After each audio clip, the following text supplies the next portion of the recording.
This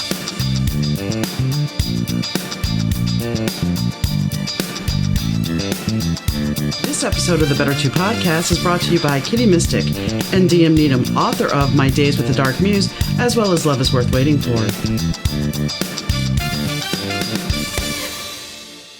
Hi, gang. Donna here. Thanks for tuning into the Better 2 podcast. Today's guest is Zagan, Seth, Trusty. Some of you guys, actually, if you've been a fan of the show for quite a while, he was my third guest. His name was Robert. And he explains why he changed his name from Robert to Zagan. And it actually has a lot of meaning. On this journey today, we talk about growing up with an abusive parent. Not just parent, though, parents. Because he's a child of two alcoholics. And all the things that kind of have led up to him having to re-identify himself and to get past the trauma, which is part of the name change, actually. So listen to his journey.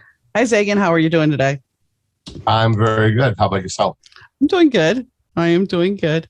Some people may know you from an episode you did quite a while ago, almost a year ago. So, which was definitely a different episode. And we talked about coming out in the 80s. But today's episode, you and I kind of are wanting to talk about trauma and childhood trauma. So tell me what you want to talk about, because this is a big thing. I think that most of us don't recognize where we have our anxiety. Where does it stem from? Where does our depression stem from? Part of it's generational in our DNA, but there's also other things. So for you, where do you think your trauma came from? Well, I think my trauma came from being raised by two abusive alcoholics. It wasn't a very nice situation. I've had my nose broken 3 times by my father. And from my mother saying things that a mother never should say to her child. She told me on numerous occasions throughout my childhood and also through my adolescence that she wishes I never was born, that she could have had an abortion with me, and other things like that that was never good enough. I understand. I mean, my mother had said some things to me that she shouldn't have said. I think there's a certain point where our parents start lashing out at us for their own mistakes instead of looking deep at what they may need to fix in their lives. It's easier to lash out at a child and blame their child for whatever misdeed is going on in their life. Correct. I understand that, that I have bipolar and, I suffer from depression to start with. An onset of adulthood, I've got, PTSD and anxiety. And I think that totally stems from them. The trauma of being raised in a situation like that there. I also have 2 sisters. My one sister, she moved in with her boyfriend, when she was like 19, 20 years old. And then my other sister, she got married at the age of 17, just to escape the situation. So I was left there alone. Mm-hmm. I didn't have anybody kind of there to protect me, so to speak, So I dealt with, constant things saying, like you're nothing, you're not going to amount to anything, you're not good enough. And, so that's kind of like where I was left at. I was never allowed to have friends. I was only allowed to have a couple of people actually stay over at the house. And the whole entire time I was afraid that they was going to start lashing out because that's all they did was drink. Both my parents, they drank on the job. So I was raised around alcohol, unfortunately. And I'm not, when I was smiling, it wasn't because of anything you were saying. My dog is like digging in her bed underneath my desk uncontrollably for no reason. It's like, why are you doing this? I need to keep a straight face and you're making me want to laugh. So anyway, I apologize. Oh, Not that's that okay. Anybody else can, if you're just listening, you're like, what's going on? But anyway, that's the thing about it. When you watch your parents do certain behaviors that you're expecting. I often think about this. I often talk about the fact that I look at my father-in-law, my last father-in-law. I look at him as being a father figure. He was older than what my dad was. He was in his 80s by the time, or getting ready to be 80 when I met him. He was 80 when he passed. But when I look at him, and technically he's my grandparents' age. So that was a really weird dichotomy, because my husband's, when he met my grandmother, he's like, they're the same age as my dad and mom. I'm like, yeah, well, that's just the facts of life, because he was one of five. I was an only. So there's the age difference. But I look at my husband's dad, and it was like, he was everything that a father should be. He was respected. He was somebody that, we had a different relationship because we could joke around. Even though he looked at me as like a daughter, he would actually be willing to share stories that he wouldn't tell his kids. He'd be willing to curse in front of me, where he would never say any of that to his kids. He had this upstanding relationship with them. But the fact of the matter is, I still had that relationship with him as well, where I look at my dad, who liked to drink, who, I remember him coming home from a Christmas party. This is me as an adult. And I had my two young daughters with me, my two stepdaughters. And I said, girls, you can go watch TV, because we were getting ready to drive back up to Indiana at the time, and we're in New Orleans. I said, go watch TV. I need a little bit extra sleep and it'll be fine. And they came back in and they're like, something's wrong with your dad. And mind you, they're at the age of, I believe they were 6 and 8 at the time. And I'm like, something's wrong with my dad. Okay, you guys stay here. I'll be right back. And I walk in, and he had gone to a Christmas party with his girlfriend at the time. So the night before, they went to a Christmas party. And so I come in, and he's on the couch, butt naked, laying face up. And I just remember being mortified and walking out of the room and grabbing the girls. I'm like, okay, you guys just stay here. And I'm 23 at the time. Not that I should be shocked, but this is my dad. You're not supposed to see your dad like this. And so I'm trying to explain to my kids that, everything's okay. Well, my dad wakes up. He's dressed now, and he comes in and he wants to take us to breakfast. He's still drunk. The youngest one is okay with this. The older one is mortified, and she doesn't know what to think about my dad. So it's like, I wouldn't expect that from John's dad. My husband's dad, I would expect him to be grandpa, normal. And then there's my dad, who was good time Donnie. And it's a different world. And when you're dealing with somebody that's drinking, you never know who you're going to get. And and then I had the mom that was slightly bipolar. I mean, she was never formally diagnosed, so we just say slightly. But so I have the alcoholic dad, and then I have the bipolar mom. So it's like, you never know who you're getting. And growing up, and that's the same for you, growing up with two parents that you never know where you're going. While you're a kid, you know how to finesse that. But as an adult, your anxiety starts to creep in, because then when you're in a situation where you're uncertain, you're not sure how to go. Because when you were a kid, at least you knew these two people and how they would react. But the outside world, there are other factors, and you don't necessarily know how they're going to react. Exactly. And, and then when you get like the abusiveness in there, because like I said, my dad, he broke my nose 3 times. One of the times he broke it with the telephone, just by throwing a telephone at me. And then he broke it physically with his hands the other 2 times.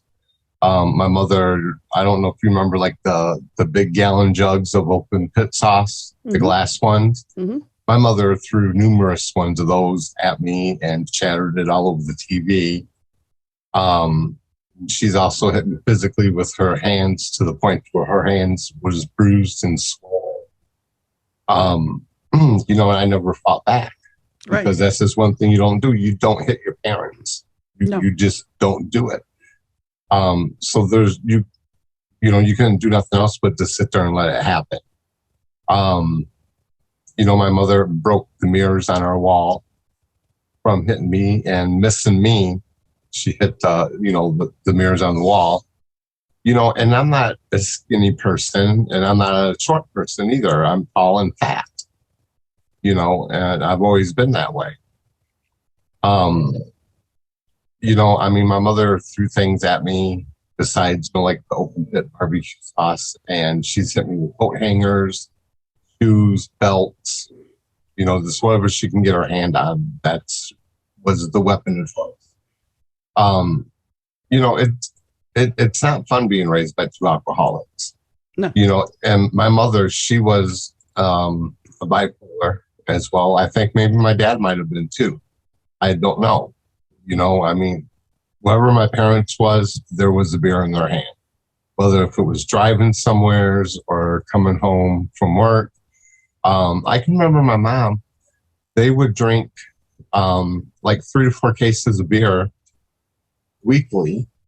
And my mom would buy 2 cases of beer for my dad's work, for the refrigerator at work, and he would drink those as well in a week's period. So they were very heavy drinkers. So I had to deal with that. There was no choice. I had to deal with that. My mom actually left work on numerous times because she would get so drunk that she couldn't function at work after lunch. My dad, he had a garage. Besides being a fireman, he had a garage. And his garage, they had T-shirts made called Don's Garage and Social Club. Because at 5 o'clock, when people would come up, pick up their cars, this was in New Orleans, he would, they would be booze. They'd bring him alcohol. They'd bring him beer. And so they'd all sit around and talk and hang out and drink. And, I look at, as an adult, even as a kid and a teenager, when my dad would pick me up to take for a visit, when I would go for a visit, we would go out to Slidell, which was about 45 minutes away, depending on which way we went. And my dad would have a party almost all the time, unless something was going on. But most of the time I can't tell you how many parties they had. And he would get plowed. And then he would drive me back home. Or we would go fishing and he would drink while he was on the boat. And then he would drive me back home. And I think to myself, do you realize how dangerous that was? That you put your own daughter in harm's way and you didn't even think about it, not to mention the other people on the road. And I've never called him on it, and now he really can't hear, and I won't call him on it. But it's like being around I don't know about you, but for me, being around people because my grandfather drank too, watching those people drink, it gave me an aversion. So when all my friends were like, let's go party, I'm like, okay. I can count how many times in my life I've been drunk. And the fact of the matter is, I didn't like the taste of alcohol because even the smell of it just made me sick. Unless it's really masked, I wasn't going to do it. And watching them be so out of control, I think made me go, not going to do this. Don't want to do it. And I don't want to follow in those steps. Where some people, they embrace that. My half sister, her mom was an alcoholic and my dad. So for her, she wanted to start drinking when she was 15. Zima wine coolers, that was it. And it was just kind of like, me, no. But I had my own demons with food, so. Right. Now with me, I thought that was like the norm, drinking. So I started drinking at a very young age. I was like 18, 19 years old. And so I thought that was the norm. Well, unfortunately, I ended up being an alcoholic. But luckily enough for me, I ended up stopped drinking. To a point, occasionally I have a wine every now and then, but that's far and few between. I don't drink normally or regularly anymore. Because I learned my lesson. I don't drink no more. But it's just I don't understand how somebody can do that, drink like my parents did. I don't get it. And then try to raise children on top of it. And at a certain point, and I have to ask, what was their trauma that they were trying to medicate from? And it could have been something that was currently there, or it could have been their own abuse that they had went through as a kid. We tend to, as you were saying, you became an alcoholic. we tend to repeat that trauma. For me, while I say that I didn't drink, the fact of the matter is my mom decided, hey, you know what? I had a hard day. Your dad and I were going through some stuff. So I'm going to have a custard pie. I'm going to eat the whole custard pie in the day. Or I'm going to eat a bunch of eclairs and cream puffs. So I was taught by my mom that food can bring you comfort. So even though I didn't pick up the drinking, and it wasn't like I never gained a lot of weight until I got older, but there was the lesson for me that food can bring you comfort, not so much the alcohol. I had already had the aversion in my head to alcohol. And I think that has to do with my dad getting nasty with me, because my dad went from being a very nice man when they were together to when he became the party man and not wanting to hear anything I said. That's right. When things kind of, for me, shifted, that I don't want to be around that. I can't tell you how many times, and I look back and I go, man, some of the music I most likely could have heard at the Jazz Fest, I would have loved. But the fact of the matter is my dad would pick me up. We'd go to the Jazz Fest. He'd drop me off in the kid area. And then he'd go get lost and get drunk and whatever. We would go to festivals all the time. And it was like, I'd be on the rides, which was fine. But my dad wasn't spending any time with me. So it was always like, to me, it became alcohol means detachment from him, even more so than what you got. And this is a man who used to carry me to bed over his shoulders saying, "In sack of potatoes for sale."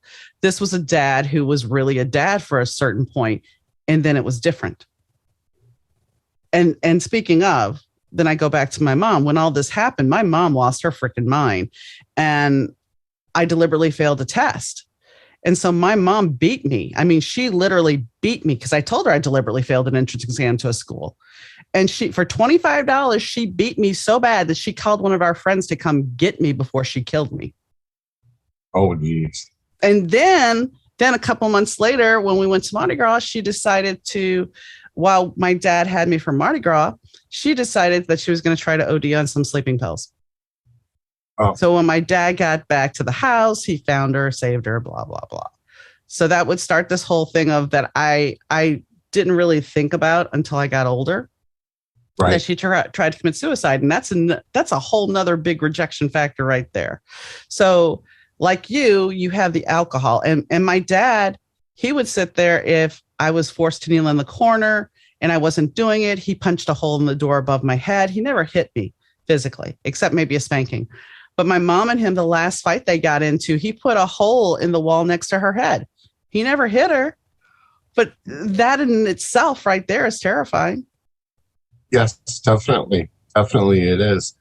And as far as like the abuse goes, there was like mental abuse as well with me, and also the physical abuse, because they always told me, you're not going to amount to anything, and that kind of thing. And then that leads into the adulthood stuff, because you always try and do your best. You're always trying to overachieve. And then when you don't get recognition for that, then it's just like you just give up on everything. You give up on your relationships, you give up on marriage, you give up on, your house, your housework and things like that there, if you don't get that acknowledgement that, that you've done a good job or that you're doing the right thing. Well, and then you also have the caveat of second guessing your choices that you've made. Did I make the right choice? Because, my mom did the same thing. You can do anything you put your mind to. Oh, wait, 5 minutes later, let me tell you, one day you're going to fall flat on your face, and I hope I'm there to see it. Yes. And I got that a lot when I was growing up, and also my adulthood.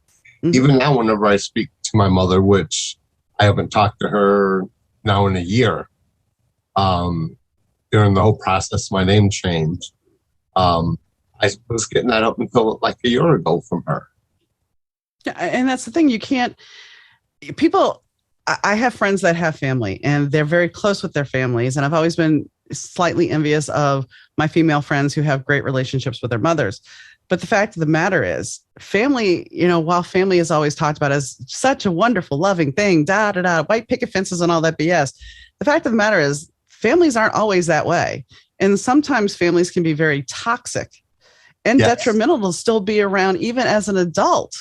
Because, a prime example is when I finally sat down with my dad at 40 and I said, okay, Dad, I'm old enough now. You can tell me why you and Mom split. Let's hear your version.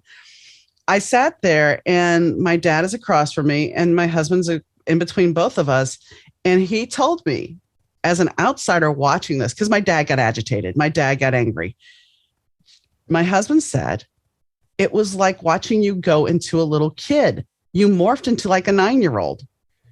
Your dad is angry still, obviously, and you're now a kid. You are a 40-year-old woman, but yet you are acting like a kid. And this is part of that toxicity in those relationships. I have not actually gone to physically see my dad since 2009, and some people can think I'm really shitty for doing that. But the fact of the matter is, now he's just angry because he can't hear. He's had some trouble in his life and he can't hear. And while I know I should go see him, there's also a lot of stress factor that, why do I want to go down there and have him yell? Why do I want to go down there and have a toxic interaction when I can text him here? He doesn't want to do this. I tried one Christmas doing this with him and holding up a sign, and he read it, but he doesn't like this. So why do I want to go down there unless it's for a couple of hours, which is crazy? And then, why do I want to put myself in that trauma? And I know you understand, but some people who have that tight family unit don't. Right, exactly. And for me, just because of the situation that I was raised in, I actually have a very hard time believing that there's families out there like that. I think people are actually, their delusion is of a perfect family is wrong. I think they're lying to themselves when they say that they do have a perfect family. And it's like this Norman Rockwell painting. Just for the simple fact that there isn't a such thing as a perfect family. Every family's got their dirty laundry. And it's just that, we're, people like us, we're just an open book about it, because what's the point? Because if we keep it under the covers and under the rug, we're only hurting ourselves, because that's like part of the healing process, is being truthful about our situation when we was growing up. Right. I mean, there's a time, because my mom, at a certain point, I was living with my 5th grade teacher. And for a long time, I would always be like, this was just a big rejection, blah, blah, blah. Because I lived with this teacher on and off for several years. But then I sat back for a second. I stepped back and said, okay, but think about it this way. As bad as that situation was, and as toxic as that teacher was, your mom was not mentally right either.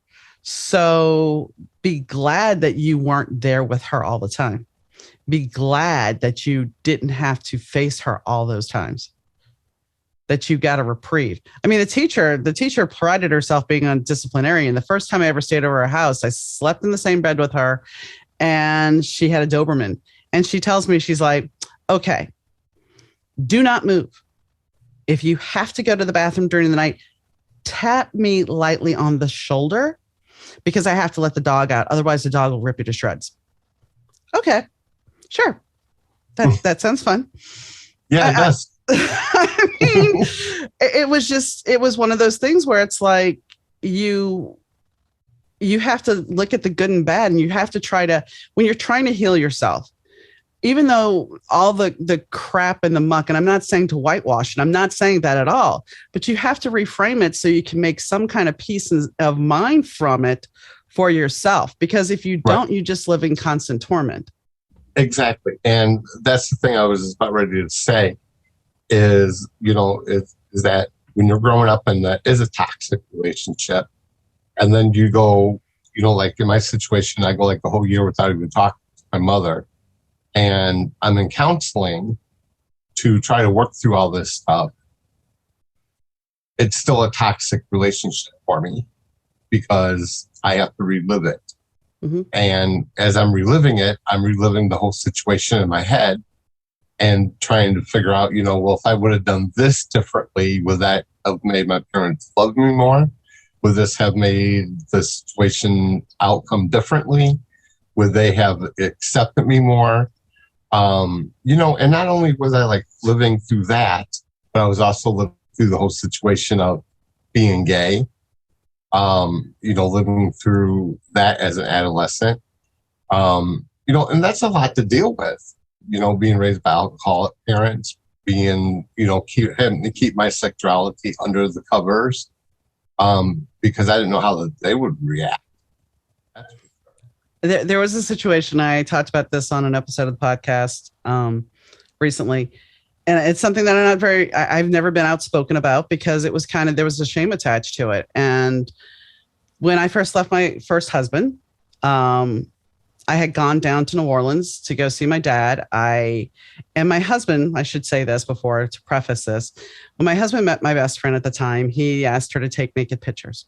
That was the very first thing he ever said to her besides hello. And then he tells me later he would like to buy a bottle of champagne and have a menage a trois with her. Now, I'm not saying that I would be opposed to having a menage a trois. I'm not even getting there where this is not even really relevant, but it is because the man didn't even buy a bottle of champagne when we got married. Okay. So I go down to New Orleans with my friend. We went and stopped in Dallas. We flew down to Dallas, got my car, and then flew down to New Orleans so my dad could look over the car. And so my stepmom at the time decides, hey, let's all go out. Okay. I'm free. I'm single now, not officially divorced, but I'm single. So let's go out. Okay. So we go to Bourbon Street and she takes me to a male strip joint, which I'm like, I could do a better dance on a pole than that. And the drink was like this small and it was $8. It was incredibly bad. And then we went and got a hurricane at Pato's. And then we went to another bar that was one of my dad's bars that he frequented. And a longtime friend of my dad and who knew me was there at the bar with one of his friends. And he was a couple of years older than me. So we're at the bar and my best friend decides that she wants to have a drinking game with the guy. So needless to say, I don't drink that much. So I end up, he had gotten her Goldschlager and he didn't want it or she didn't want it. And I'm like, just give it to me. All right. So I'm already telling you, I've mixed a screwdriver. I've mixed a hurricane and now I'm drinking Goldschlager. This is not a good mix at all. So I'm quite drunk. And I'm smoking, which I don't do. And so her and I start making out and my hand is on the guy's crotch. But my stepmother takes pictures of this. Now, why would you take pictures of this? The only reason you would take pictures of this is if you decide you want to shame somebody. Right. Why else are you doing it? So, mind you, this happened a couple of times. She took off her bra. One of the guys is wearing a bra. Okay, so it was fun. We were drunk. The table's full of drinks, whatever. And yes, I did get sick. So the next day we go to Walmart. And the problem with getting sick, I never threw up until like the next day. So it was just one of those kind of. Oh, no. Yeah. So anyway, she goes and gets the pictures developed and she shows my father. She shows my dad. It was like her pride and joy. She's laughing about it as she's showing him these pictures. And I'm mortified because what the hell? So fast forward, I've moved in with them because I'm going to college. And I start calling my friend because she's up here. And my dad accuses me of being a lesbian because I'm calling her and she's calling me. So it must be my lesbian lover. So fast forward and I move up here again and my friend and I have a relationship. We tell each other we love each other because I am so desperate to feel like I am loved that I go along with this. And we have this relationship for a week. And when we move apartments, that stops. She just stops. No rhyme, reason, nothing. Just stops. There's no more I love you. There's nothing. And I had a lot. I can't tell you how much shame that has been in my life because I would never talk about this little experience in my life because there was shame attached to it. And it's just recently that I've been willing to share that because it's like especially in the 80s. And yeah, I could have talked about this to you when we were talking about you coming out, but I didn't because it's like, there's still been that shame and that thing bobbled up inside of me that, well, am I that way? No, it was an experiment. It wasn't that I really was into it. I wanted to feel loved. And that goes back to, you want to feel loved so bad. I had just left my husband. I was dating a guy who ended up, which we did talk about, who ended up being gay. And so I wanted to be loved. And where does that, let's go right back to this. Where did that start from? Oh, when you were a kid. Right. You were so desperate to be in love. So now somebody's playing with you and they offer you this relationship. So you dive in because it's like, oh, somebody loves me. I'm not that person anymore. But at the time, I made these choices because, right. and honestly, in my opinion, it doesn't matter if it's a guy or a girl that you're in love with. If you're in love with them and they love you back, that's fine. But my point is, there was so much shame attached to that in order for me to heal as a person, I have to be honest about that. I have to be honest about that relationship. And I'm sure some people will have a field day with it. But the fact of the matter is, why did my stepmother do that? Why did she take those pictures? Oh, so she could shame me to my dad. And why? Right. Why? And I think that's why my first marriage came about, is because of the unconditional love that my first wife gave from the word go, because I was needing that. And I was only 15 when I met my first wife. She was 24, like I said, I was with the guy when I met her, and I broke up with him like on the spot just to be with my first wife. And we were together for 14 years, I believe it was. She passed away when I was 29. And I tried to do that again, and it was just a train wreck because there was no love there. Right. And, and that stems, I think, from the relationship that me and my parents had. But so yet I wasn't ready at that time to confront that relationship that I had with my parents. I wasn't ready to do that. Well, and that's the thing. It's like, I will never talk to my dad about what I just talked about. And I know he can't hear it, so I'm not worried about it. But the fact is, why do you create shame to your kids? Because whether it be their sexual orientation or the person that they fall in love with is a different color skin, why are you so wrapped up in that? Why does it, back to what you said, everybody has this, Norman Rockwell feel of, this is what a relationship should look like. This is what a marriage should look like. No, it doesn't look like that. It doesn't. Right. It doesn't. And, and I hope that there's, somebody that's listening to this episode that maybe they, it might click and it might help somebody, to maybe recognize that, they have that toxic relationship, whether it be with a spouse or somebody that they're dating, or maybe even with their parents. Because just because they're your parent or your spouse or something like that, there doesn't mean that it's okay. You don't have to stay in that. And it's hard for a child to maybe recognize that they have to get out. And it's hard for a child to get out of that relationship, especially if they're a minor. Well, very true. And the thing is, those relationships, those toxic relationships, do not teach us how to say no. And going back to that friend, while the relationship was good, once we moved to the city, it became to a certain point that she's like, oh, can you take me to band practice? Oh, can you do this? Oh, can you do that? And I was her chauffeur. And of course, living in the city, you had to find parking and everything. Mm-hmm. And I wouldn't say no. And I never fought with my first husband because I didn't want to rock the boat, because back to that childhood thing, you don't want to upset anybody. So I didn't fight with him until we were separated. Then when we were on the phone and there was distance, I could speak my mind, but I wouldn't say anything. And with the friend, well, she had punched her sister in the face. So the last thing I want is this girl who is obviously, she has no boundaries about going after somebody. I don't want to say no until I got myself into therapy and started learning boundaries and everything. And it was like, she wanted to go to the movie. And I'm just like, no. She's like, what did you say? I said, no, we're not going. I'm not going with you. It's going to rain. I don't feel like going. And she went and changed, and she comes back in and she's like, are you going? And I'm like, no. She slammed her door, of course, when she went away. And then she comes back in, goes back in her room, slams it again, comes back out. Are you coming? I'm like, no, I am not coming. Slams the door as she leaves the house or the apartment, goes downstairs, and it's pouring down raining when she comes back. She's drowned. She's soaking wet. She storms in, doesn't want to talk to me. Okay. I waited till she dried off, and she came back in the living room, and she's like, I said, so how was the show? It was fine. And it was in that moment that I realized, okay, take your power back. She doesn't own you. Say no. You can say no. And that's why I go back to that moment, because I easily fell for that relationship with her for that week, because I didn't know my boundaries. I didn't know that I could say no. I didn't know that, while I wanted to be loved, I didn't know that I had to see past just the love feeling and see, is this person toxic? That's another thing about relationships. We got that endorphin rush from the feeling of love, but are we really looking at the person and going, wait a second, this is a toxic shit show right there in our face. Why are we falling in? I mean, when I look at my first husband, we went on one date and he moved in with me.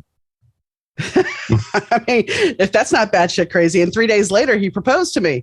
And when I look back at that, it's like, well, I wanted to be a mom, so I had his kids. But the whole fact is I was so insecure and terrified of being alone that he was perfect. I've spent enough time alone with me now that I know myself better. Right. But at the time, it was just like, I was a kid. Right. And, going back to taking the power back, that's really important. When you can get to that point where you are taking your own power back, because that's the breaking point.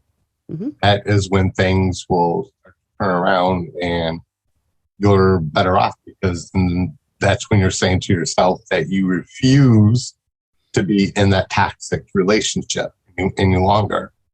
And that's kind of like what I don't with my mother. My dad was already dead. He died from cirrhosis of the liver. Unfortunately, he basically just drunk himself to death. And that's basically what I don't with my mom. Is I told her, because they raised me and my two sisters to be like, you have to show. You can say something all you want, but it doesn't matter unless you show it. And I wrote all that into a letter to her, and I sent it to her. And she called me and she told me, she's like, well, what do you mean that, that I said, that we love you and all that there, but we never showed it to you. And they didn't. They didn't. Because if they really meant that they loved me, they never would have put me through the hell that they put me through of, being, verbally abusive and physically abusive. If they loved me, they never would have done that. So they never showed what they said, and that was me taking the power back at that point. And that was a year ago. And once you have that power, it's still not that it's all set in stone. You still have a lot to work through. What you're saying there reminds me of something my mom told one of my little kid friends. And my mother repeated the story many times. That's the reason I remember it. She spanked me for something. And the little girl never got spanked. And she's like, why do you spank her? And my mom's like, because I love her and I want her to know right from wrong. But she equated spanking me with loving me, which maybe that's what your parents thought when they thought that they were being abusive. That was how they knew love. And I mean, I'm not saying that that's right, because it's not. No. But depending on where their past was, is that how they learned love? I mean, do you remember your grandparents? Were they affectionate? My nanny, which is my mom's mom, she was a very affectionate woman. Very affectionate. Because my mom, she came from a family of 21 children. And they all said they had a very good childhood. Mm. And my dad's mom, she never, beat the crap out of her kids. But see, I often wonder, because I look at what I know about my grandmother, my dad's mom. And my dad's mom, I didn't know this until I think 2005, that she used to drink men under the table. She'd have some castor oil, drink men under the table. This isn't the grandma I knew. This is the woman who liked to party. This is the woman who, she apparently was pregnant by her first husband. And then her dad, because the marriage had ended, her dad knocked her down the stairs to try to kill the baby, which didn't happen. But there was a lot of abuse she grew up with. And when I look at my parents, I try to step back and go, okay, my grandmother that I knew was not that person. My grandmother had every cookie you could find in a cookie jar, every kind of, fun kids drink. We had soda in the refrigerator. But if you had a certain type of cookie, she had, I think, 8 grandkids, plus all the in-laws, and she'd have all of our favorite cookies in this copper cookie tin. She placated all of us. This was not the woman that you would imagine her to be. However, as an adult, when I look at her, I see how she used to play us against each other. Mm-hmm. But we didn't notice it as kids. So what I'm getting at is like, so when I look at my dad, it's like, I kind of see, it's like, okay, so the alcoholism most likely came from her, and I'm sure my grandpa drank too, because he was also a fighter at one point. So, there's this weird walk when I look at them. And then I look at my dad. And when I look at my mom, it's like my grandmother who helped raise me at a certain point. She was very affectionate. But I got to wonder what she was like when she was in her teens and early 20s as a mother, because she was really young. And I don't want to give her a pass, but I have to look at the bigger picture and go, something might not have been as it was with us. As grandparents, they're one way, but what were they like as parents? Right. Exactly. And I think that's where the generational thing comes from too, but go ahead. And I can agree with that because, I wasn't around when she was a child and I wasn't around when he was a child either. I know that on my dad's side, he really didn't get along with his brothers and sisters. They fought all the time. So I don't know, maybe that's what led to his alcoholism. I don't know. But my mother, being from a family of 21 brothers and sisters, they each had their own chore that they had to do. So she, was brought up in a working family. So I don't know if that contributed to her alcoholism or not, but really that's not an excuse. No. At some point you have to be an adult and accept the responsibility for what you're doing. Point blank. There's no reason to not accept your consequences for your actions. I did. Right. And I don't disagree with you. I guess for me, trying to reframe them as to who they were to me, I have to do that for my own mental thinking, because it's like, where did that come from? Was it all really about me, or was it from their past? Right. I don't know. And, maybe that's why I get this whole black and white thing is from my mother, because she was like that. Still is like that. It's either this way or the highway. And I also get that from my father too, because they both was like that. It's either this way or that way. You don't get a choice. There's no gray area. All or nothing. Right, exactly. Because if there was a gray area, you're going to get your butt beat. It's either their way or no way. And I don't know, maybe that's why I got the attitude that I do about a lot of things, that you have to accept responsibility for what you do. It's nobody else's fault but your own. But you want to know something? I learned a very, very, very valuable lesson the very first day as a claims adjuster. I had a parking lot accident in Minnesota, and somebody had snow in their back window. It was my insured. And he got mad at me because I asked him what happened. He's like, I looked to my left, I looked to my right, and I backed up and I hit him. Okay, so the accident's your fault. No, the accident's not my fault at all. How do you figure?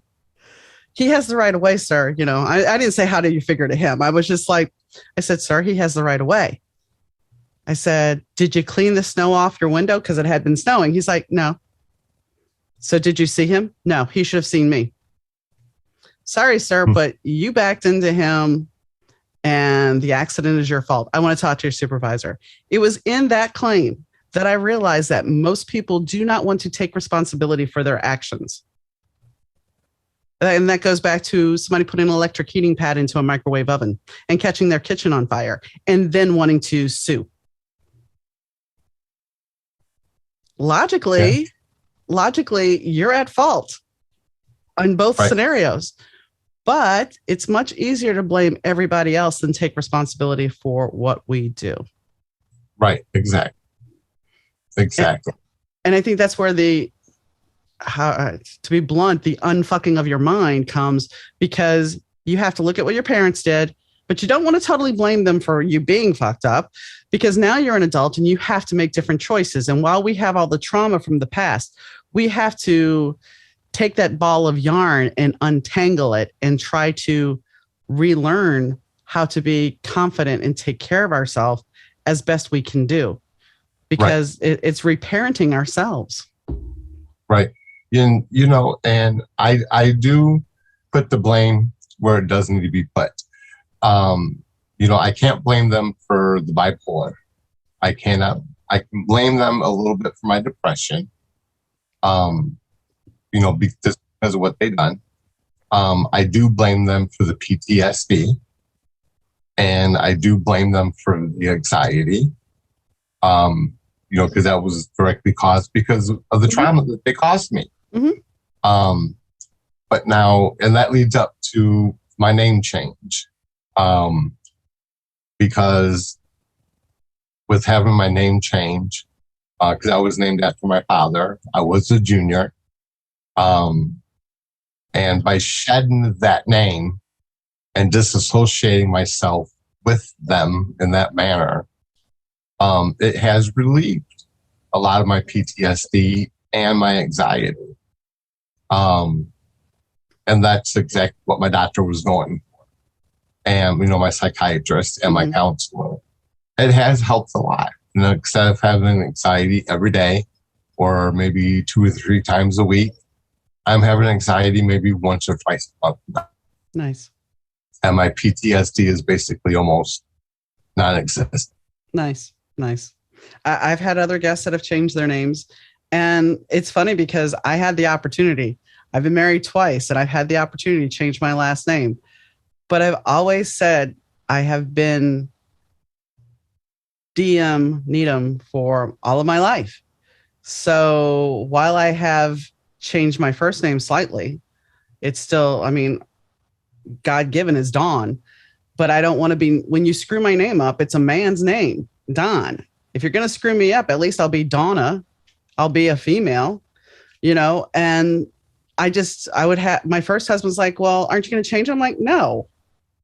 And my second one just was like, well, my dad's not going to be happy. It's like, well, sorry, I'm not changing it. This is it. This is who I am. Right.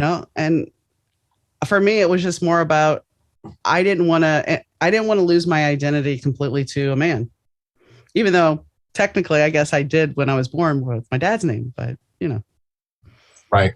See, and I made sure, like when I chose my name, my new name, that it was fitting to my situation. Not very many people can appreciate it. So, because they're like, well, why did you choose that name for? Well, there's a reason, because my new name is Zagan Seth. And, Zagan is a fallen angel. And Seth is a child of chaos. That's a very fitting name for everything that I've been through. And that's why I chose that name. I didn't like to sit down and come up with that name overnight. It took me a year, maybe a little bit longer, to choose that name. And Trusty? Trusty is my mother-in-law's last name. Okay. She insisted that I take her last name. Okay, fair enough. She's more of a mother to me than my own mother. And that's the thing about having toxic parental relationships. You end up finding somebody that, I don't want to say fills that void, but you end up finding a person that is more mothering to you, that you can learn lessons, and you find these people throughout your life. And it's like they are looking for somebody to be nurturing to, and you need the nurturing. So you end up embracing this relationship, and some of them are very great and they're very helpful. It's rare that you run across somebody that's toxic, but sometimes you do. Right. I'm very lucky My mother-in-law is very awesome. She's a wonderful woman. I mean, I can talk to her just about anything at all. Anything. Well, I think that was, I've always heard these stories, horror stories from women about, oh my God, my in-laws, I can't stand them. My mother could not stand my grandmother, my dad's mom. They did not get along, oil and water. In fact, when my mom died and we had her ashes at my grandmother's house, my grandmother was still bad-mouthing my mom right there next to her urn. Anyway, but when I look at the people that have come into my life that have that potential to be supportive, they've done it. It's like they've stepped up to the plate where my mom would not have been able to handle. In fact, I think if my mom were still alive, we wouldn't have a relationship. I'm pretty positive because I see the toxicity of her full blown now. And the fact is, like, she pulled me out of,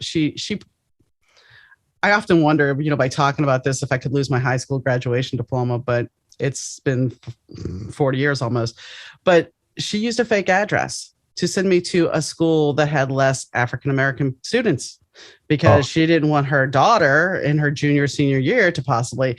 She never said that, though. What she said was, the school's bad. Okay, but you're sending my stepbrother to the junior high, which is in the same neighborhood. Oh, which, by the way, I'm working at the McDonald's here in the area, which really just kind of goes back to what you're saying, forming friendships. I had to lie to my school friends because I was out of district. And one foul swoop, and I'm kicked out of school. So that set up a whole nother weird thing because it's like, I can't tell my friends where I live.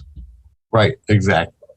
So it's just toxic. And I know I was going somewhere and I went off on that tangent, but I think when we find people that can support us and love us unconditionally, and that's where I was going with the in-laws. I always heard these stories from women that were like, my in-laws are so toxic, I can't stand them. And the fact of the matter is, both sets of my in-laws from both marriages, they were wonderful. I got along with them fine. My second husband's siblings, not so much, but the parents, they were good to me. They were always good to me. And you get, I think we appreciate those people more than most people that come from quote unquote normal relationships that still have relationships with their parents. They don't look at their in-laws as being good because they're still hung up on their own family. Right. So, right. I mean, this is, my mother-in-law. I can't wait to see her once. It's very exciting. I usually text her on Saturdays. What time you want us to come over tomorrow? I talk to her more than my husband talks to his own mom. She's just wonderful. He really stepped up to the plate to be there for me, because she knows how much piece of crap my own mother is. It's just wonderful that I've got such a relationship with her.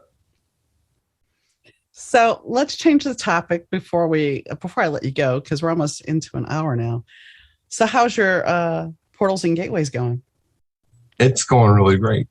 Into my 6th season now, almost 2 years that I'm in, doing it now. It'll be 2 years this July. Nice. Congratulations. It's going really good. Thank you. I didn't think it was going to survive, but it has. I think actually your show was one of the, I think you were the second show I was on initially. So yeah. And you were the third show for me. Show. Yeah. Yeah, that was a great show. I had fun. So is there anything that you have coming up that you want to plug or anything before we sign off? I'm actually going to be doing a Portals and Gateways show about the 7 most haunted items in the world. Okay. That sounds very cool.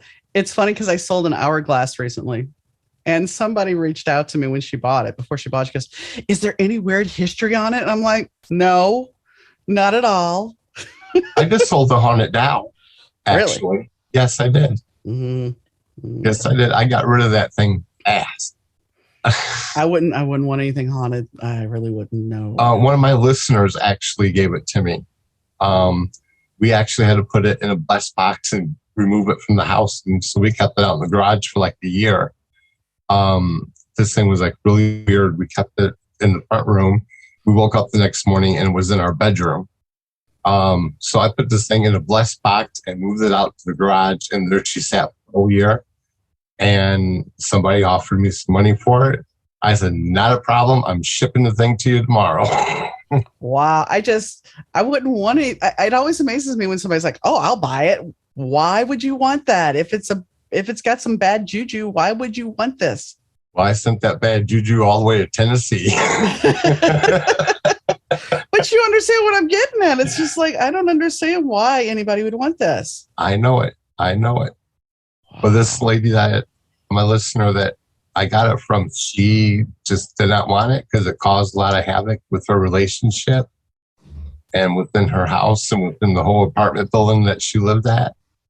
So I said, sure, I'll take it. I took it all right. No. Sorry. Pass. Hard pass. Yep. Took me a whole year to get rid of it. Wow. Yeah. Yep. Finally found a taker. No. Well, Zagan, it's been amusing, and and I don't want to say amusing. The last part here has been amusing. The other part, I feel your pain.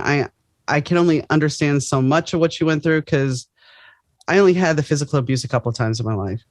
So, but the biggest takeaway here is the fact that, your parents are supposed to protect you. They're supposed to love you unconditionally. They're supposed to care about you. Right.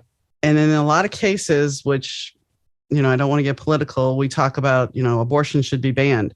But the truth of the matter is not everybody should be a parent. Exactly. Just because you can screw doesn't make you a good material for a parent. Exactly. And instead of worrying about what may happen as far as, well, it's a baby, okay, but is that baby really going to have a good life? Or is this baby going to be tormented? Exactly. I'm glad you're here, but I hate that you went through all that. But I'm glad you're here. And I think that's the bigger caveat. It's like, we shouldn't be legislating about children if you're not willing to make sure that they're fed and make sure that they have a decent home to be in that's not going to be abusive. Because how many times do we hear about kids ending up dead because, well, they were abused or neglected? Or committing suicide at the age of 8 years old. Yeah. Just to escape it.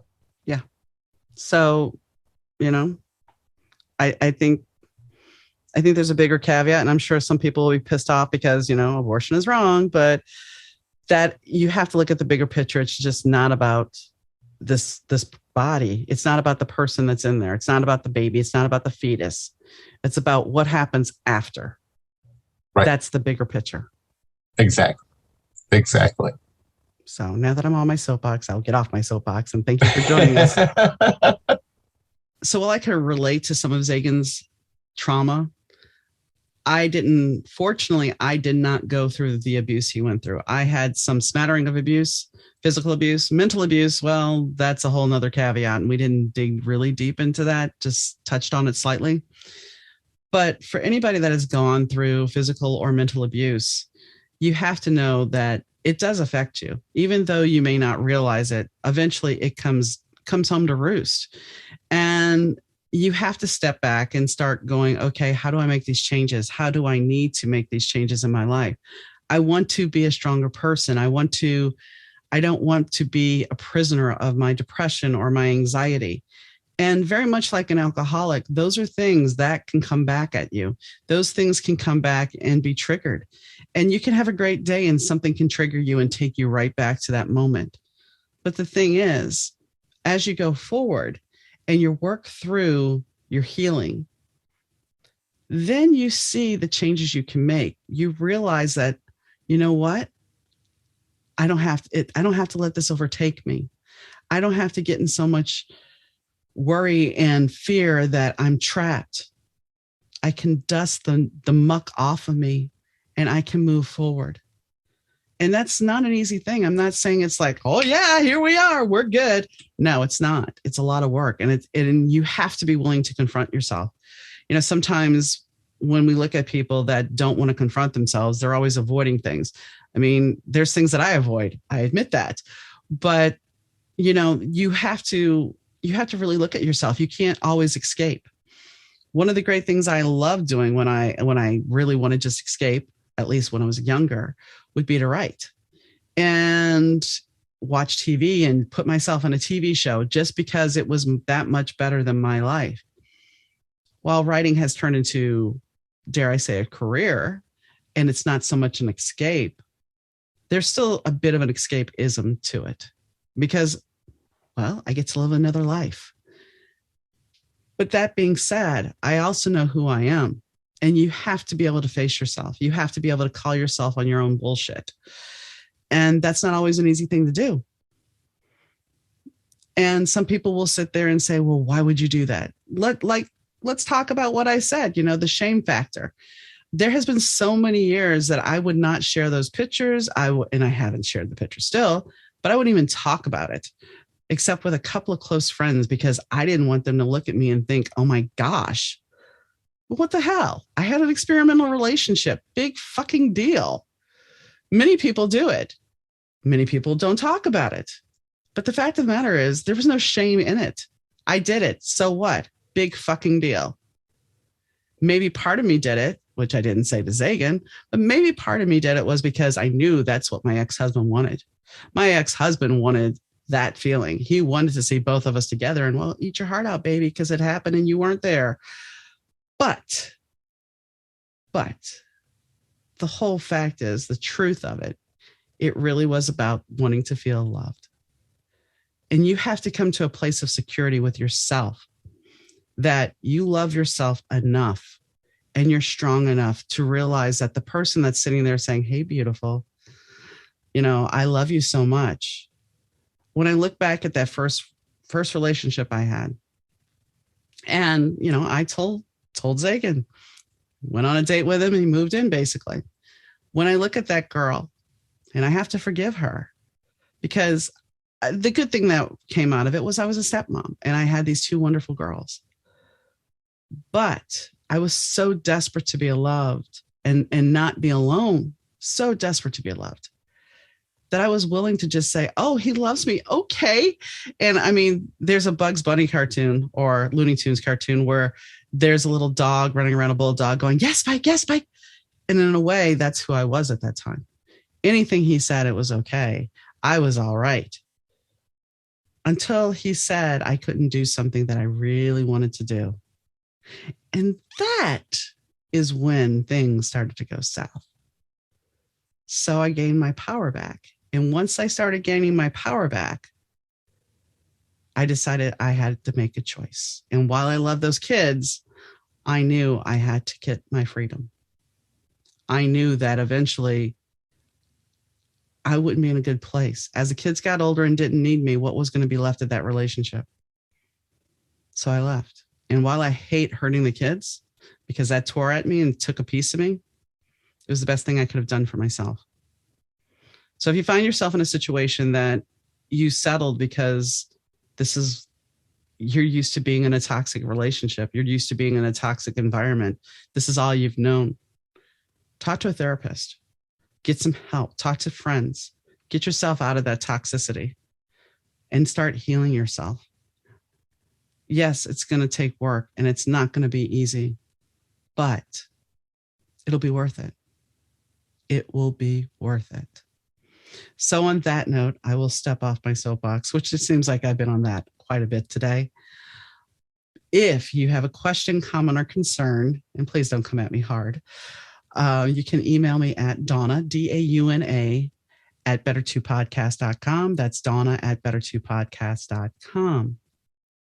If you missed an episode, you can catch up at better2podcast.com. And if you want to follow us on social media, you can do so because all the social media links are there. So on that note, the show is sponsored by M.Needom.com, and Kitty Mystic, where you can find books such as My Days with the Dark Muse and Love is Worth Waiting For. And also you can get an intuitive tarot reading. And our sound and audio is done by Rich Zai of Third Ear Audio Productions, as always. So I hope you have a wonderful weekend, day, or evening, whenever you choose to listen. And I'll catch you next time, guys. Bye.